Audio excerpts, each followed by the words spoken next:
My name is Liz. I am a bilateral cochlear recipient. I noticed my hearing loss at the age of 25 when I was working in Sydney in a bank.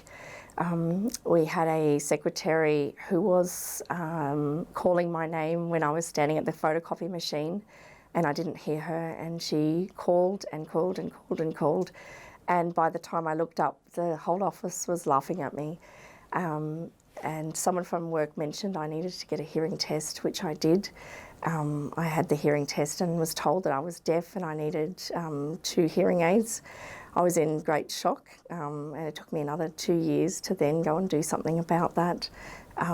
So it was the shock and then the denial.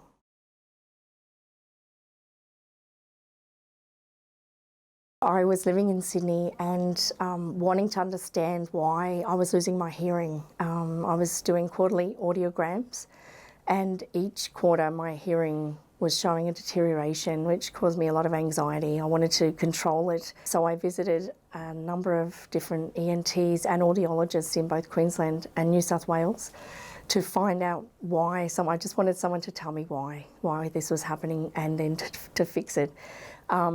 I then came across Dr. Bell Allen in Brisbane and really liked him. I feel that when you have a disability, you need to have people who can help you because you got this for the rest of your life. Dr. Bell Allen was the first one that said to me that I was a candidate for a cochlear implant, and I was quite happy to hear that.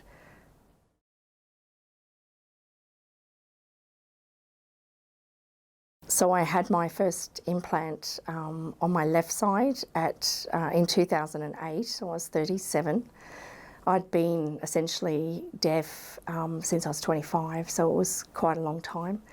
And it was just an incredible thing to be switched on and have this hearing back. And the only way I can describe it is people can't really relate to deafness, they can relate to blindness. And if you lose your sight in both your eyes and then someone does an operation and gives you back the sight in one eye, 96% sight, when I had 96% speech recognition, and the amazing things you can do with that, that's the only way I can tell people and they relate to that.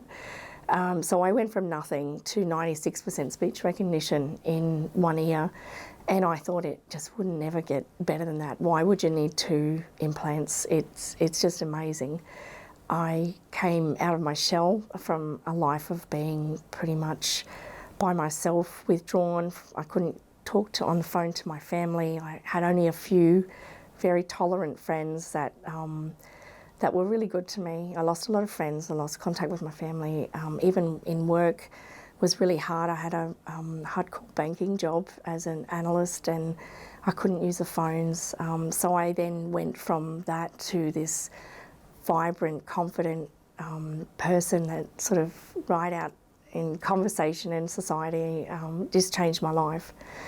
I didn't get the second one. Dr. Bell Allen wanted to do the 2, and I clung on to this hope that I would get my hearing back in one ear because it had never been diagnosed as to what caused it, and it was potentially from a virus, but they couldn't tell me conclusively. So I didn't get the 2 done at the same time.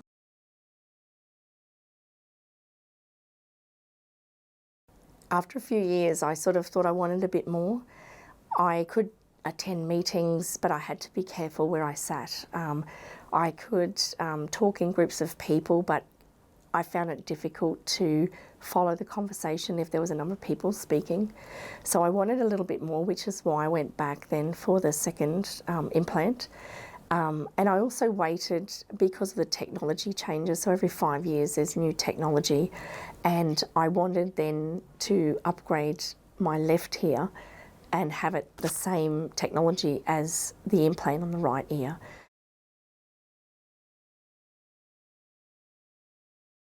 It was life-changing having 2 implants, absolutely life-changing.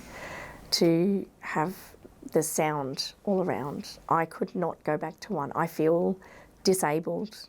I don't identify as a deaf person with cochlear implants. I feel disabled if I have just the one. Yeah, so I've gone from a person with a disability to incredible hearing.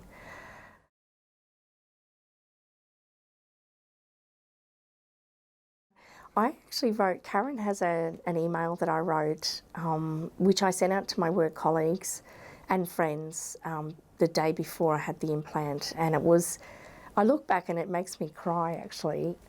I started every sentence with, "I'm sorry." It was just the most humbling 12 years of my life. Starting every sentence with, "I'm sorry." Just even buying lunch and they tell you the price and you can't hear it and you give them a 20 and they don't want a 20 and it's always like, "I'm so sorry, I can't hear." It's, yeah, every sentence started with, "I'm sorry." So I've gone from that to this, it's just so different. It's definitely life-changing, definitely life-changing.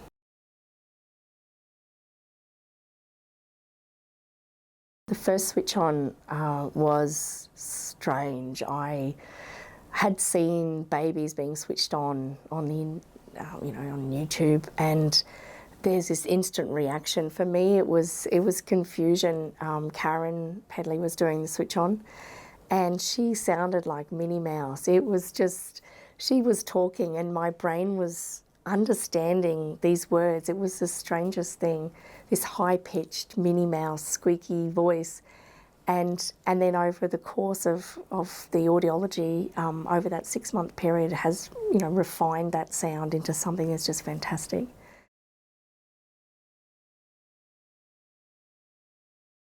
The first sound that I heard that wasn't sort of a scripted sound was sitting on the balcony in my place in Brisbane, and I heard this crow, and it was this I was like, "Oh my God, it's a crow, it's a crow." Who would be so happy to hear a crow? But it was just, I could identify this sound by myself without someone telling me what it was. So went from there.